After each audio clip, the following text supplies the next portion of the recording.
Une cour d'école transformée en refuge. Dans le Nord Kivu, cet établissement accueille plus de 300 réfugiés. Ils ont fui les combats entre les rebelles du M23 et l'armée congolaise. Isa Bayo, en chemise blanche, est parti de chez lui sans se retourner.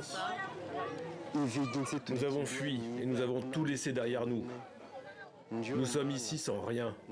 On est arrivé là parce qu'on espérait avoir de l'aide, mais nous n'avons rien jusqu'à présent. Car les autorités appellent la population à rentrer chez elle. Les combats seraient finis et la sécurité garantie. Pourtant, ici, les déplacés ne songent pas à partir. Au contraire, la vie s'organise. Une aile de l'école fait office d'hôpital pour les victimes des affrontements. Seka a reçu 3 balles, à l'abdomen, la cuisse et à la jambe. Je vivais à Bunagana où je faisais des activités de vente des chanvres. Je voulais aller vendre mes affaires dans un village près de Runyoni. C'est là que j'ai reçu des balles et me voilà dans cet état. Comme Seka, les déplacés craignent que les combats perdurent entre le M23 et l'armée congolaise. Dans cette vidéo, les rebelles se disent prêts à négocier, tout en maintenant la pression sur le pouvoir.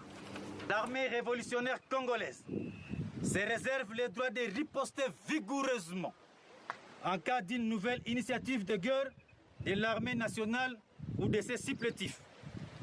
Issu d'une ancienne rébellion tutsi congolaise, le M23 avait été vaincu en 2013 par l'armée mais a réapparu fin 2021. Le mouvement reproche alors au gouvernement de ne pas avoir respecté les engagements pris sur la démobilisation de ses combattants.